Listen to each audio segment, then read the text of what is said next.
Welcome to the party, pals. This is Shift and Steer, and we are here ready to rock and roll, get gone, talk about cars and everything.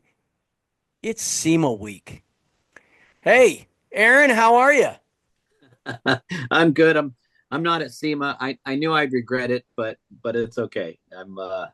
You I'm can good. say you're not at SEMA, but don't. Okay, we weren't going to say, but Aaron and I are at SEMA, but we're incognito. Right, right. I'm We're wearing a on a clown suit. secret mission to see what the SEMA show is like for the first time person. So we came in acting like we needed credentials and we made up a shop and everything. And it was tough, but we got in and there was a huge line on Tuesday morning and, and Aaron cut.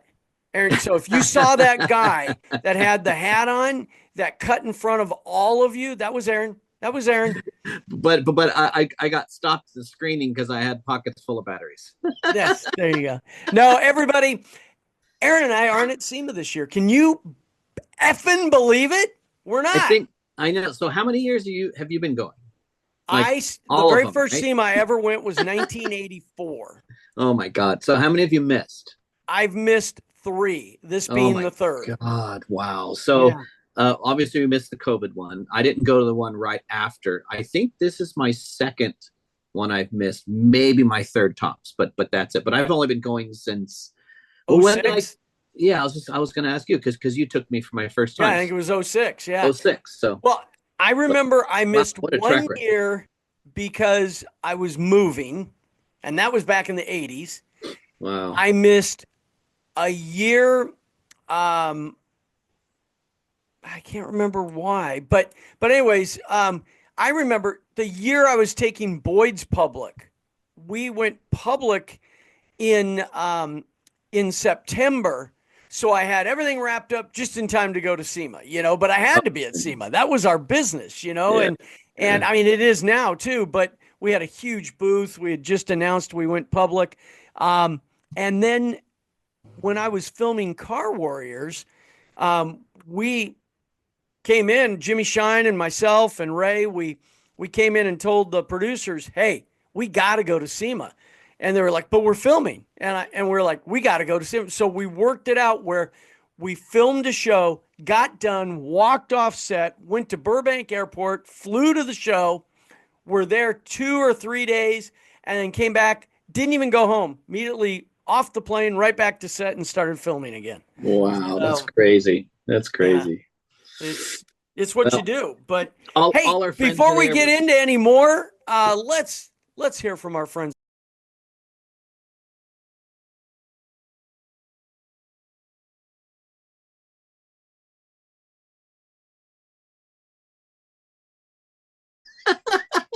Hey, we're back. We're back, and that thanks everybody for supporting us. But anyways, yeah. So it's SEMA week. So even though we're not there, we're staying up on what's going on, and we're going to talk about what's going on. And one of the biggest pieces of news that I thought happened on Monday was an announcement by QA1. QA1 suspension. Now I've met these guys, good guys, make great products, uh, and based out of the Midwest of America. I met with them at the SEMA conference and was really impressed with the people that I met with. And it's a well-run company, but now they've just stepped up. Now, if you remember, Detroit Speed, who was like the leader in pro touring suspensions. They were building a lot of nice cars and trucks and stuff like that. big time. Yeah, they were acquired about, I believe it was about 3 years ago by the Holly Group, which has been acquiring all kinds of stuff. We've talked about that here on the show. Well, they've just announced that QA1 has agreed with the Holly Group to acquire the assets of Detroit Speed. So they will become one. And I think that is a very good marriage for the folks over at QA1. That's going to put them, it's going to add to their already good offerings. It's going to give them some name cachet to another group of consumers. And I'm excited to see what they do with it. I really am. So, That was big business news at SEMA. SEMA also, Aaron, you and I were talking about it right before the show. Uh, they launched SEMA Live on the Yeah. SEMA YouTube channel. And so they've got Chris Jacobs, and he's kind of positioned in the center of the floor on a big, up in the air platform where he does interviews. He can see out over the show, and they are cutting to some other people out on the floor, outside where all of the automotive, exhibitions happen. And they're doing interviews. They're doing the car unveilings, things like that. And Aaron, I told you before the show, I was trying to figure out if I'm just too damn picky, I'm too damn close to it, or I'm too damn jealous that I'm not there. Uh, that I wanted to see Put those more. all up in a blender and you have Brad. Exactly. And I just wanted to see more. I felt Yeah. it was slow moving, and I'm not bashing on them at all. I just you know you and I, we've been, I and Matt have always been in the thick of things, whether we're a host, a builder, or at the show ourselves. And so you're always looking how you would do it, Sure, and that's sure. kind of what was going on. But So, go ahead. Sorry. no, I was going to say, so you and I, to explain why we're not at SEMA, it's not because we didn't want to be there. It's just we had some obligations. I had some business obligations. I've got a big business deal I'm working on, and it's very important to me and my company, and it had to take precedent. I literally didn't make the decision not to go to SEMA until Sunday. Up till Sunday, I was going. I already had everything planned and I was going to go, but I just said, I just can't do it. And I have my business obligations have a deadline on November 15th, and I had to make sure those were taken care of because it's a good opportunity for me in business. So, Well, I have to say, I have different reasons, and I'm actually going to be pretty transparent. I am taking a big step back from the automotive space this year, and I've pretty much done that. I'm tidying up some things that I have and upgrading. The Mini right now is at Jet Motors in Oregon. I you're sold having the a pins. jet motor put in it? I'm having a jet motor put in it. My friend bought the Pinsgauer, so I took some of that money and shipped the car to Jeremy Thorpe, and he is already on it and in it. Other than that, I've really taken a step back. I got a little disenchanted with the automotive world and the space, even though I'm still YouTubing and watching news and following my friends, and doing the podcast, of course. I got really burned out, like a lot of people kind of have after COVID. I hit it really hard for like 3 years. I mean, really, really hard. Yeah. And I got a little burned out. And I feel like the automotive space is in turmoil. It's in transition. There's a lot of stuff going on. Things are changing. So I thought, you know what? Take a step back this year, take a break, collect yourself, and then jump back in next year and look at it with fresh eyes after taking a break, because I think some of that transition will have moved on and things will be a little more founded and grounded. This being an election year, there's just so much in turmoil that I needed to reground. And one thing I realized was that closing my shop really kind of closed my purpose. I've always considered myself an artist, but I've always argued it. I'm more of a creative than an artist. And when I closed the shop, I recently realized, like, that was my purpose. Like that shop, going every day, I went to the shop. Every day something was going on in the shop, and it needed my attention. And when I put all of that away, I thought I'd focus more on art, and I have, but I haven't focused on it the way I was involved in automotive. So I thought, just take a minute and recalibrate. So that's a big reason why I'm not at SEMA. I would get excited at SEMA like everybody else. I would be inspired like everybody else. I would go home and go right to work at my shop. And I don't have that anymore. So I don't even have a garage. I don't even have a shed. I literally have bins stacked in the driveway. So I won't be able to do that, and I think it'll add to my frustration and challenge trying to reset. So I'm taking a big break. I did do Barrett Jackson briefly with Dad, and I'm happy because that's not really my cup of tea anyway. Nothing was really inspired. It's just chaos to me. It's fun to see people, but it's chaos. And I've only done a couple little car shows, which I really didn't enjoy that much. So yeah, I'm taking a break. Sometimes that's necessary, man. I mean, Yeah. it's sometimes stepping away, regrouping can Yes. give you a new perspective, a fresh look on things. I do it quite frequently, because we used to call it field trips around here.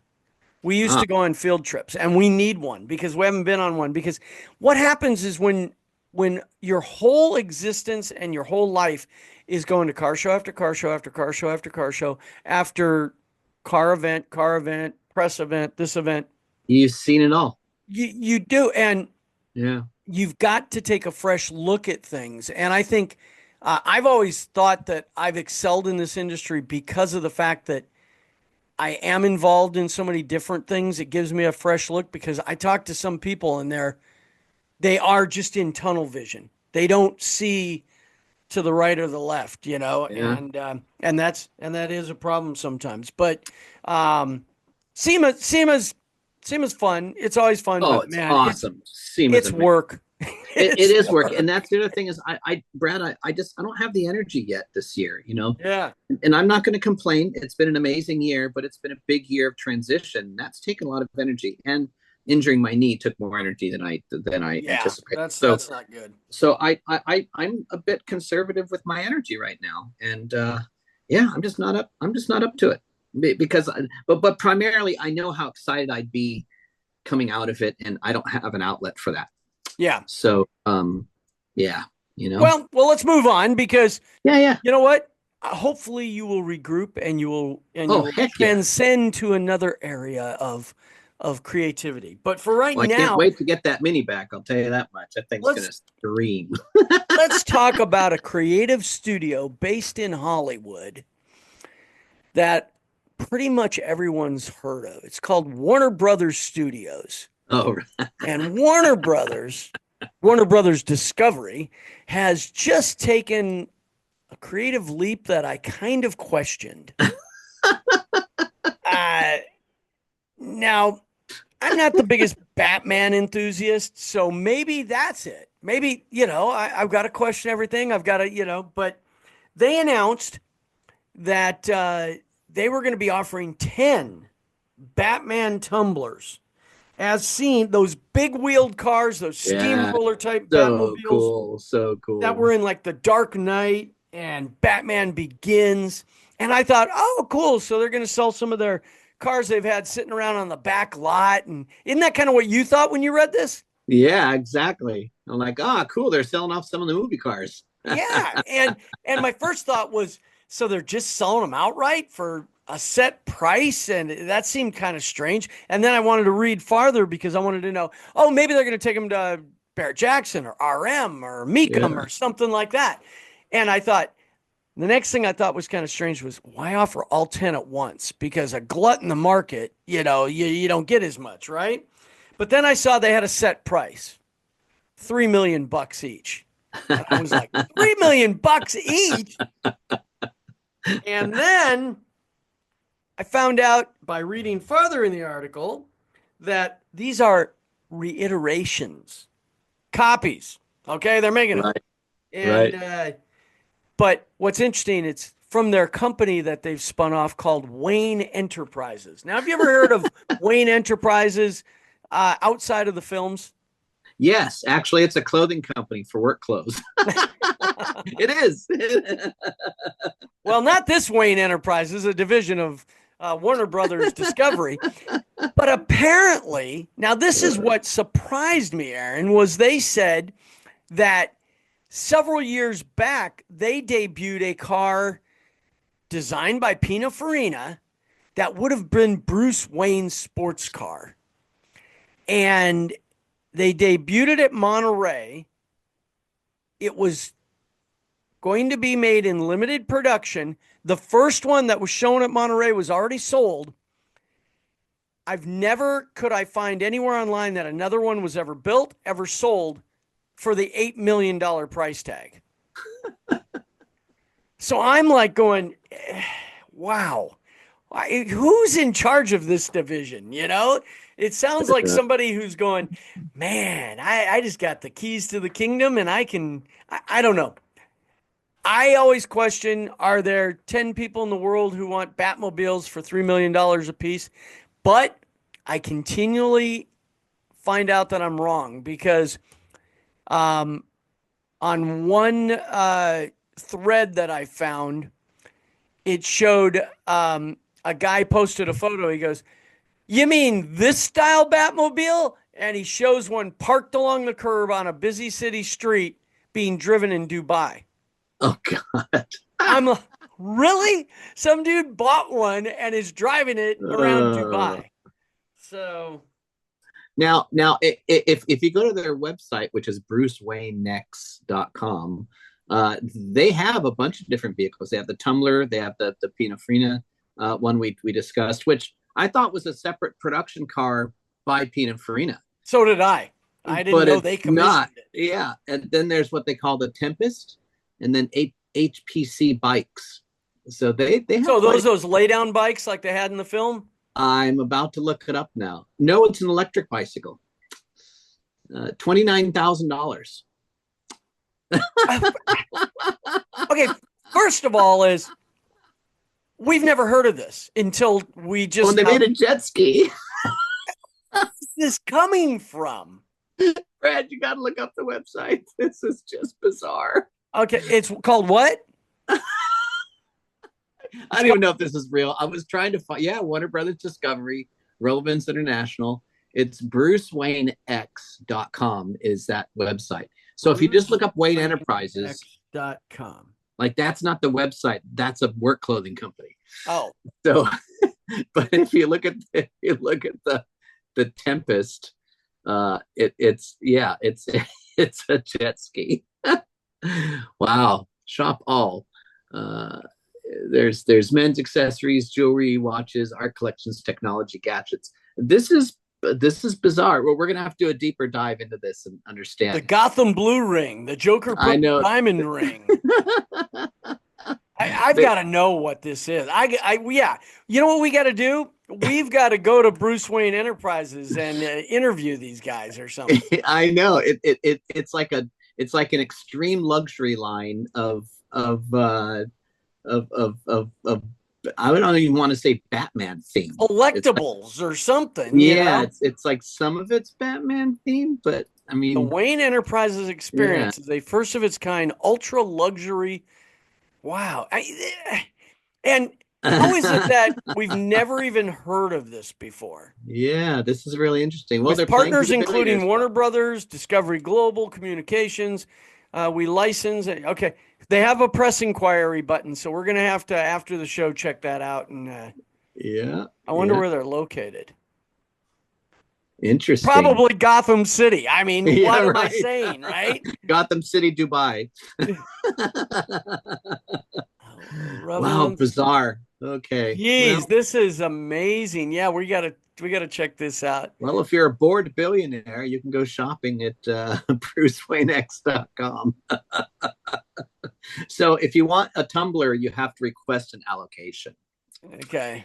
Yeah. It seems that they're not just giving away allocations. And they do have a concierge connection. So there you go. Yeah. Well, I guess they expect a lot of people to be ordering them for $3 million that they need to have an allocation so that you Tumbler reserve open, 1 of 10.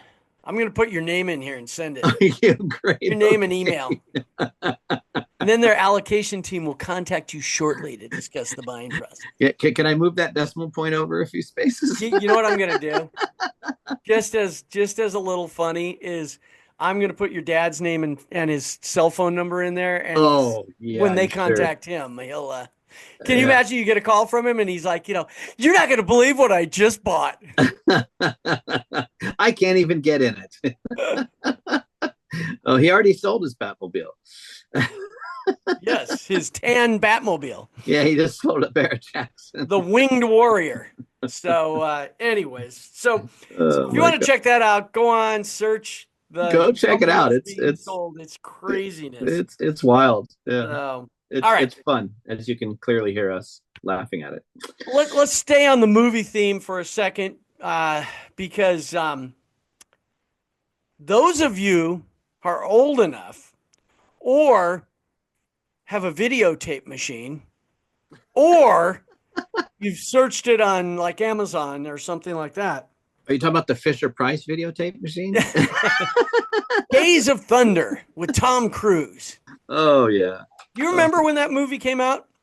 yeah, I think I saw it back in the day. Yeah. I saw it at this place where you used to go. It's called the movie theater. Yeah. And you would buy popcorn and treats and you would sit in there and watch the film on a big screen. And it was a And then lot you of fun. jump theaters and go see something else. Yeah, as you were leaving, you'd go into the next one and see something else. Yeah. Right. Right. Well, Days of Thunder, one of the first films I remember having tie-ins everywhere.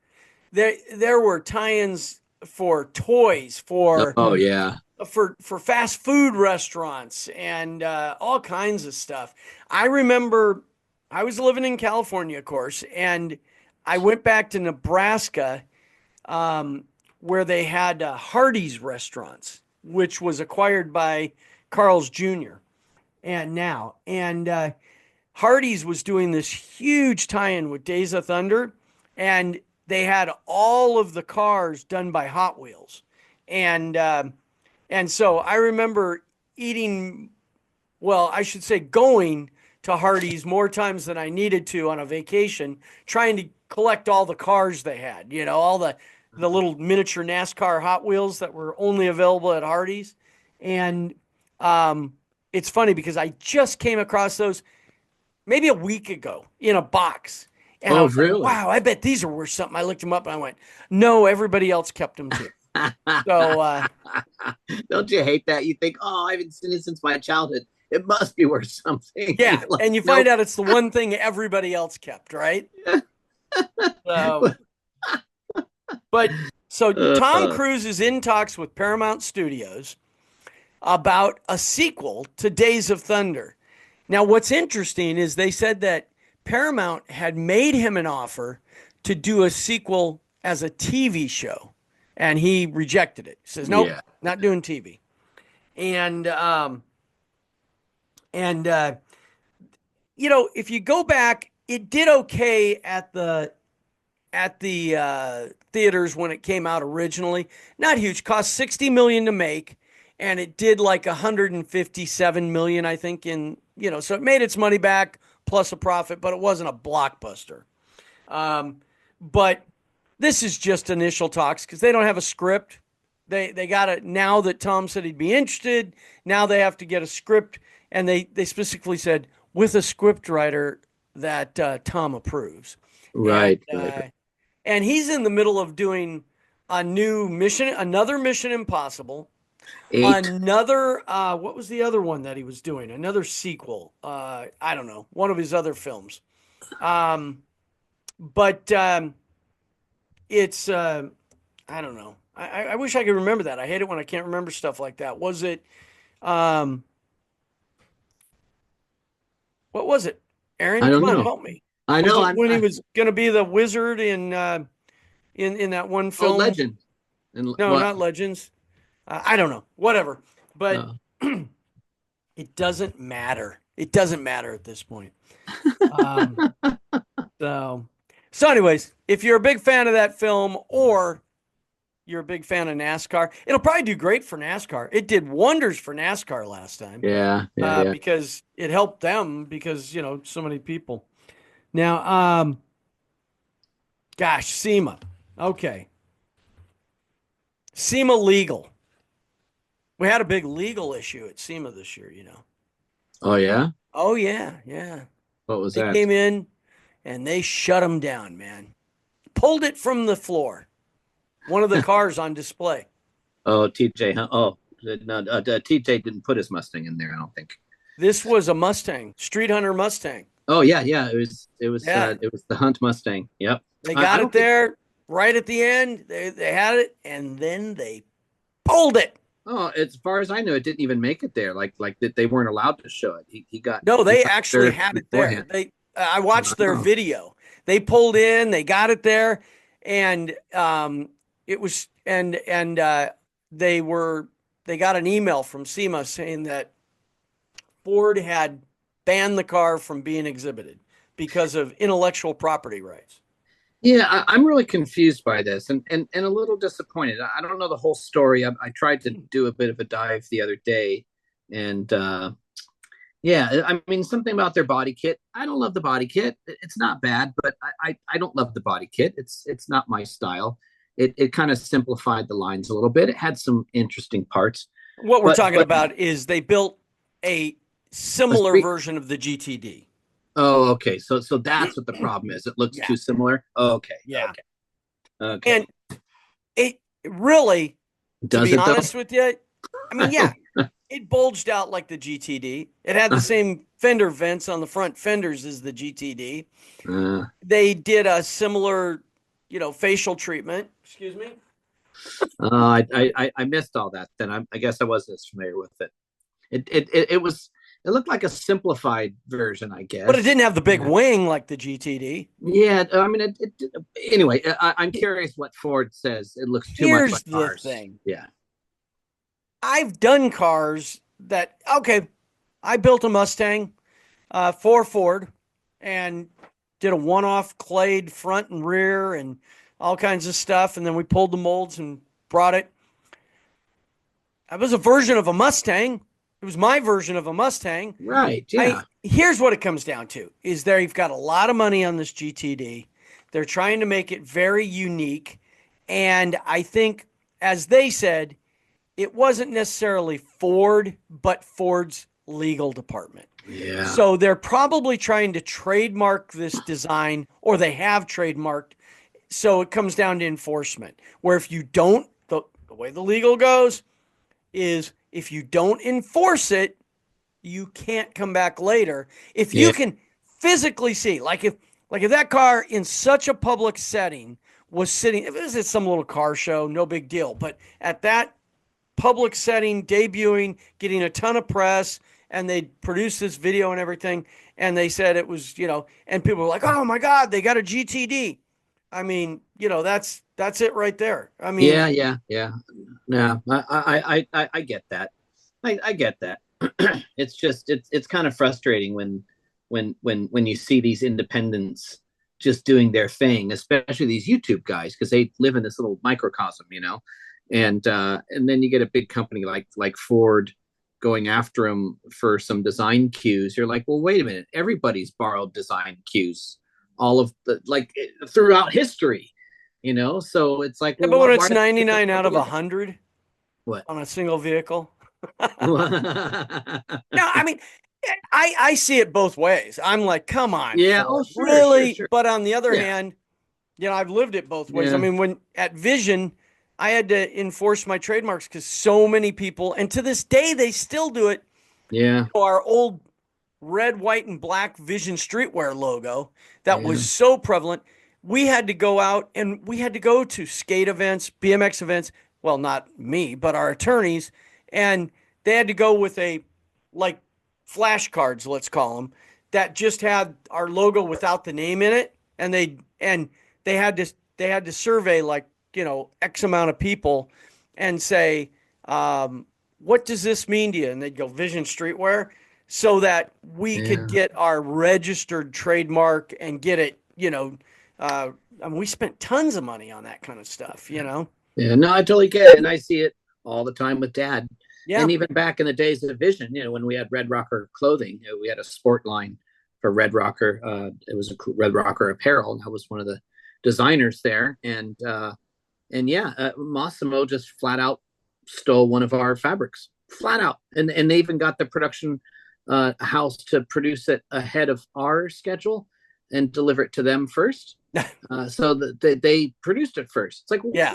because we didn't trademark it, Yep. We didn't patent the design. It was the Diamond Dobby, which I think they made until not too long ago. It was one of their staples. So it's just, I have my original drawings of that, and they didn't have anything like it. So, it's the industry. It just kind of is what it is. You have to damn attorneys. Yeah. It's just, I don't know. This is part of that disheartened thing that I'm talking about.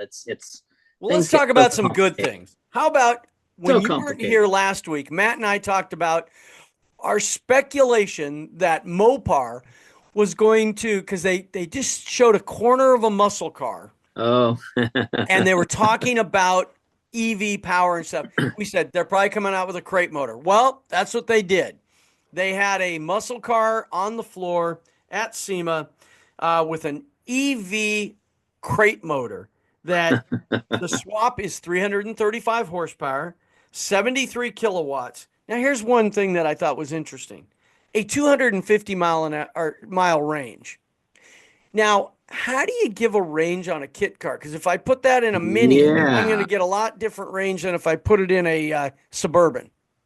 Yeah, maybe an approximate range based on fine print that says in a vehicle that weighs this much and has this much, aerodynamic qualities. Now, I know one of your favorites that we've seen online from the show is that Ferrari Dino. You said that is exactly how you would build a car if you were building a Ferrari Dino, wasn't it? I'm sorry. And according to the YouTube toll, it also is one of SEMA's least favorite cars. It's some people have a different vision than the rest of us. They're called hot rods and custom cars because we all do. I'm sure I build stuff that other people hate. You build stuff that other people hate. Hate's a strong word. Dislike. Strongly dislike.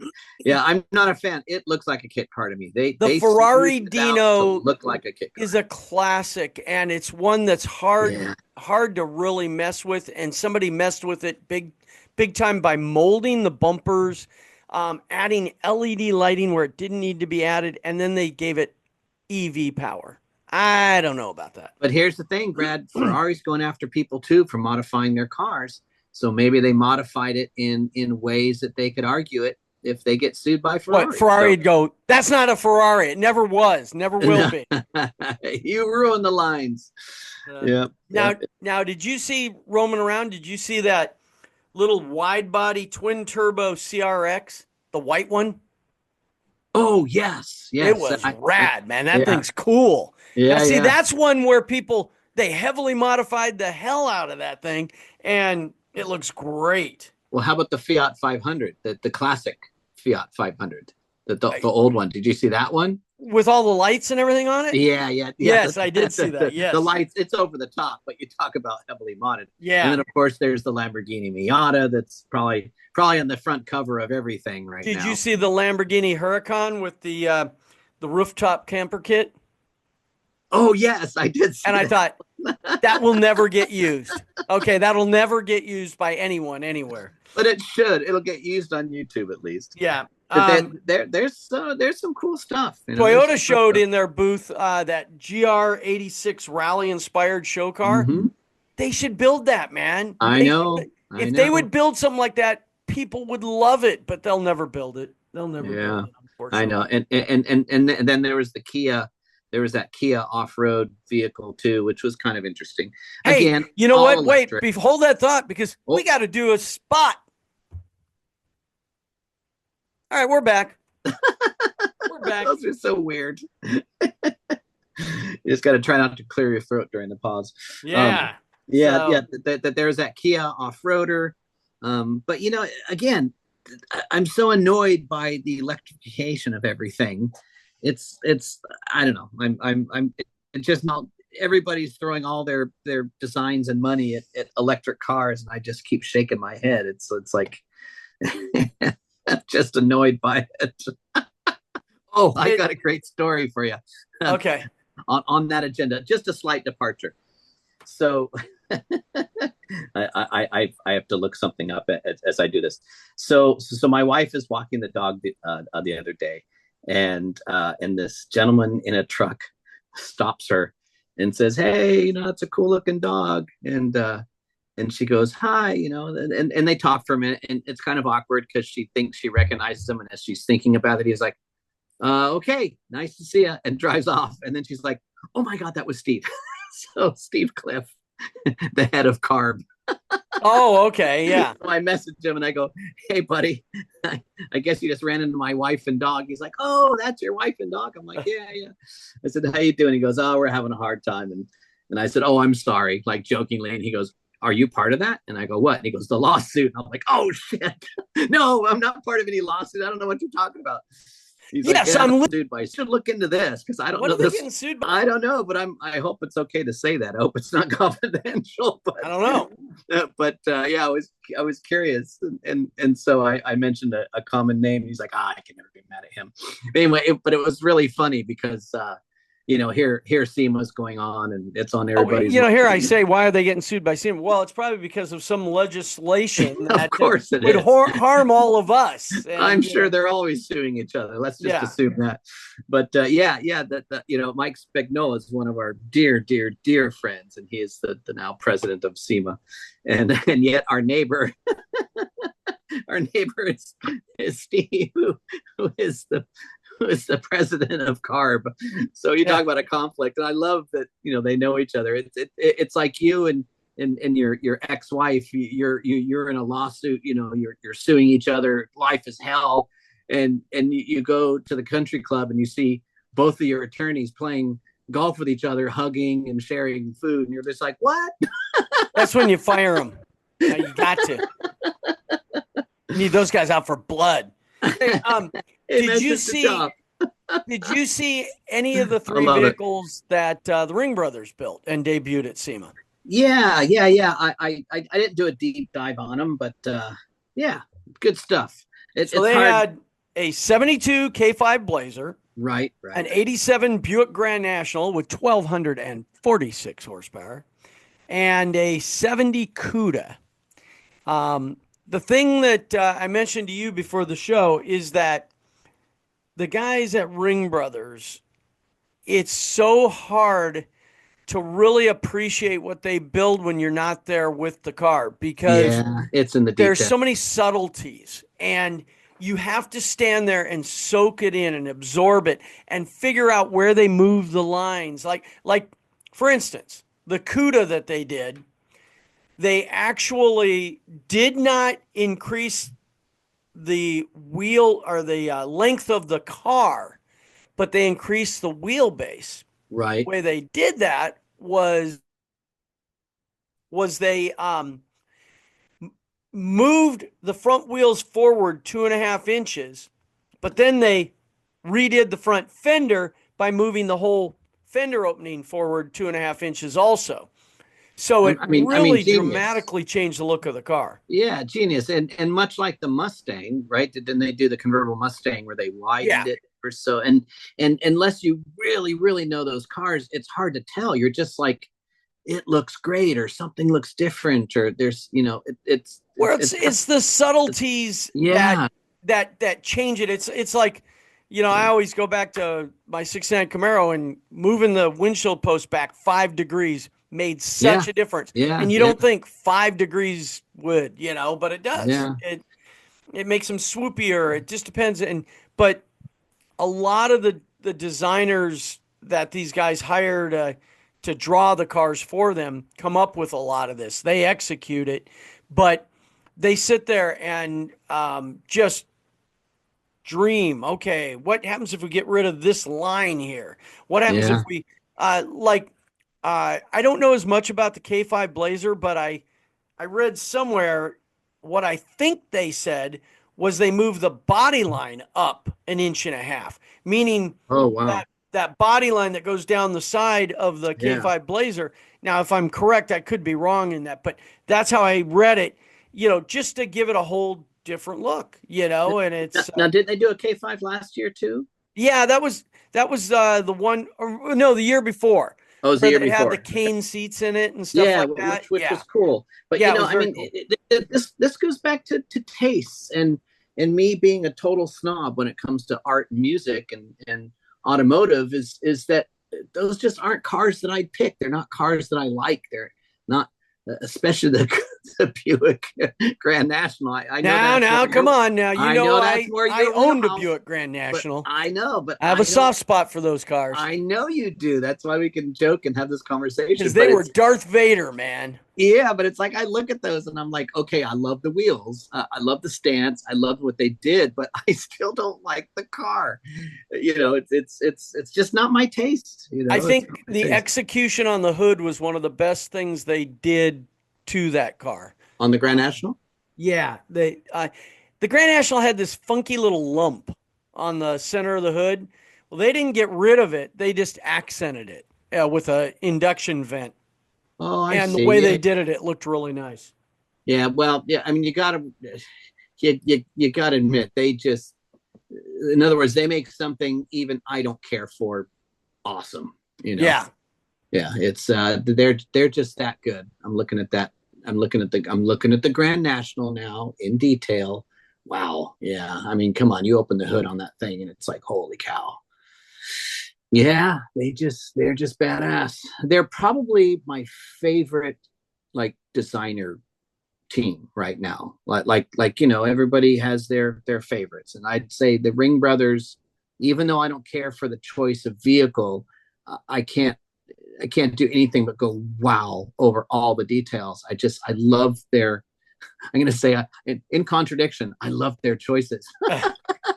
I'll tell you what's I'd love amazing to see them do a sit is that they continually debut multiple cars at SEMA every year. Yeah. And Jeez. that's monumental task, you know. I mean, Yeah. it's usually hard to get one done and debut it there, let alone have two or three. So So, that's pretty so amazing. Brad, I'm looking at Hot Rod's article on that Buick, Uh-huh. and it looks like that entire front end is in metal. Is it metal or carbon fiber? Oh, it looks like metal. Oh, It to me, it's very silvery, like it's raw metal. I'm just going by this article, but there was wow, another Buick Grand National debuted there that's been showed previously in metal wow. by the Dutch, I think it's Dutch Brothers Hot Rods. Don't know. And that car was spectacular also. And they took one of the downfalls of the mid 80s GM cars was all the plastic, like around the headlights and stuff like Right, right, that. yeah.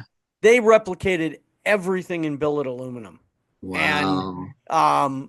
it was amazing because everything fit so much better and everything, it just looked Yeah. so much better. So, Wow. Well, I got, it's you get what you pay for. And yep. even that interior, I think that And just hit us up on social media at Shift Steer Media on Instagram and tell us what you saw. Send us some photos. We'll repost them. And that's about it right now. So we'll be back next week. That's a promise, not a threat.